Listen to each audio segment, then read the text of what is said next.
everyone. I'm Raylene with HOA Fight Club. Today, I'd like to discuss conflicts of interest, things that I think are a conflict for our legislators.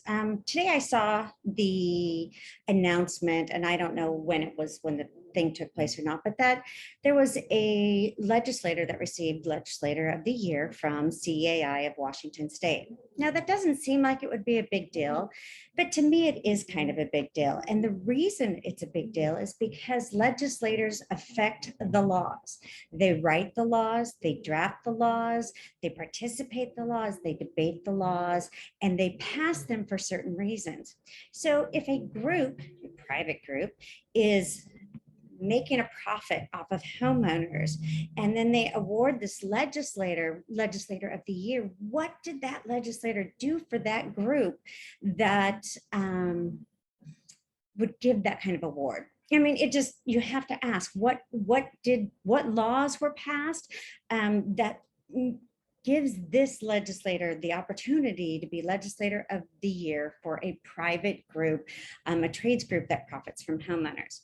So I kind of looked up conflict of interest because I was interested to see what CAI had to say on it and what their comeback for that is, because I know that legislators can receive things, they can get gifts like flowers and things like that, but to actually give them an award for being the legislator. And I looked up a few others that had Legislator of the Years for other companies across the United States, and all of them had private interest in this. So let's talk about identifying a conflict of interest. And I would like to show you, I don't have it on there, but I'm going to read CAI's conflict of interest, a situation in which an individual's duty to one leads the disregard of a duty to another. Be sure to take advantage or to take the following steps to disclose a conflict of interest. So let's talk about that. An individual's duty. Well, a legislator's duty, what is their duty? Their duty is to pass laws that protect the constitutional rights, property rights, personal rights, all of that of the people of the state. If you do something that's just really good for one group, that only takes into account just a few thousand members of a group where there's millions of people living in HOA. So I find this a conflict of interest. You have to make a full and complete written disclosure of all relevant facts to your board prior to dealings. Now they're talking about an HOA board.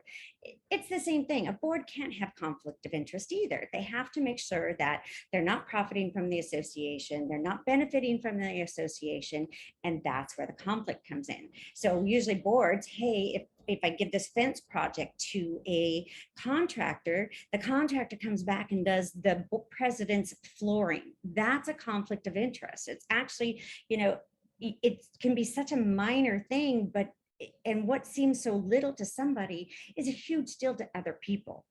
So you have to make sure that it doesn't appear to be a conflict of interest. And just because it's not money doesn't mean that it's not of value. So let's talk about value.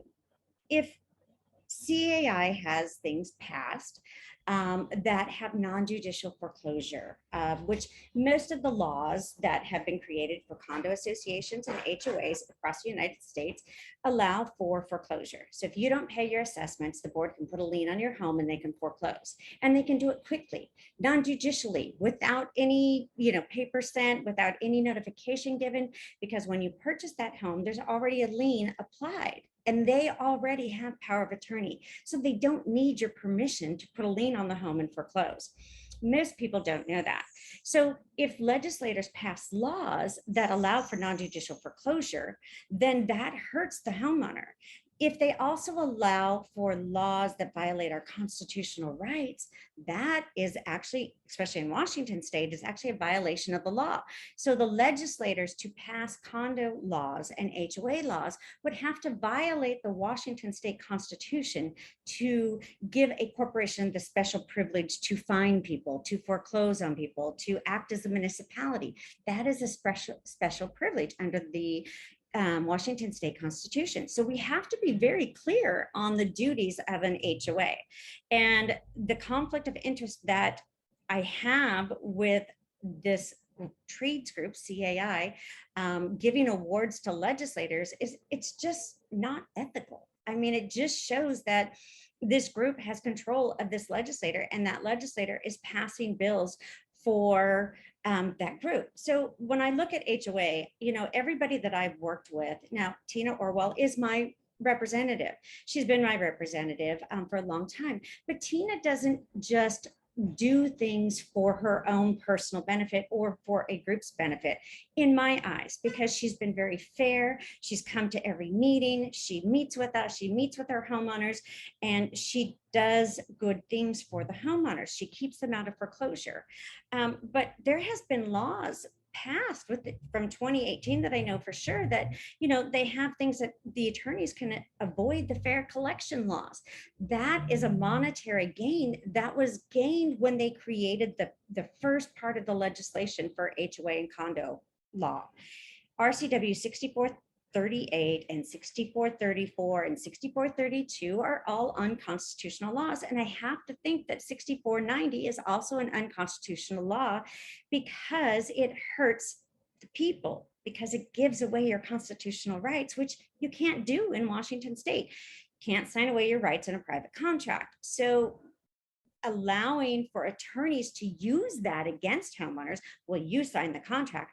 Homeowners don't sign a contract. So these laws become a conflict of interest because those attorneys don't have to think about whether they're violating our constitutional rights. Any attorney that participates in HOA law and condo law is kind of unethical because they would have to be enforcing laws that violate the Constitution at the same time.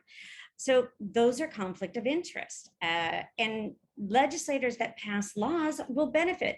So if a legislator is a developer's attorney, now those developers donate to his campaign, or the real estate attorneys donate to your campaign, or whatever. It all comes around. So you pass these laws and you introduce these laws. You should be introducing laws that are good for everyone, that protect everyone in Washington state, not just a small group or a lobbyist or even me. I don't want any legislators to pass any laws for me and my group that are not good for the people. Everything I do is for free and is in a nonprofit. I don't make any money off of this. And that is because I don't want to be corrupted by the money. Political power and just power in general can corrupt people. So the way I keep myself from being corrupt is I don't make a profit from it. I don't have any, I'm from the outside looking in, and I can be a really fair mediator because I don't have anything involved. I don't make any money from it. And so there's no conflict of interest for me. But I would never think about calling out one legislator as my legislator of the year. If I was going to give the legislators of the year, my legislator of the year for last year was all the legislators. 100% of them voted for good change in Washington state. 100%. All of them. We agreed that Washington homeowners that live in HOA and condo associations need protection. That is good for all the people. Now, does it hurt the trades group? It might, if these people don't have to have these expensive attorneys that make money no matter what. So think about when you're a legislator, or if you're a board member or a property manager, you should be disclosing those conflicts of interest. You should not be participating in legislation that benefit your group, who you work for. So, AOC put that out, the gas companies should not be the ones making the laws for the Green New Deals or the, global warming. It seems kind of weird and thing that we would want them to be writing the legislation for it. So you have to take a step back, look at your legislators, make sure that you hold them accountable, make sure that they know that you're watching, make sure they know that you don't like them getting awards for being the legislator of the year for a private group. If they're going to be the legislator of the year, let the people of Washington state vote for their legislator of the year. I don't think legislators should be a part of a competition. You're there to serve your constituents. That's it.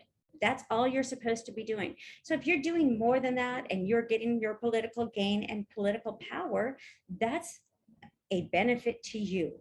Getting people to donate to your campaign benefits you. So make sure that everything you're doing as a legislator is beneficial for the people and doesn't benefit just you, but it benefits everyone. We should be taking care of our people. And the legislators I've worked with have been amazing. They are all very concerned that the Washington state residents are being taken advantage of, and we have to establish laws to hold everybody accountable equally. All right, these are my opinions, but I would really like to hear from you. Please subscribe. It really helps me and it gets the word out there. Share my HOAFightClub.com link. If people need to contact me, they can contact me through my email, HOAFightClub@gmail.com. And like I said, please subscribe and help protect the homeowners' rights. Know what you're doing and participate in your legislation. All right, I'll see you on the next one.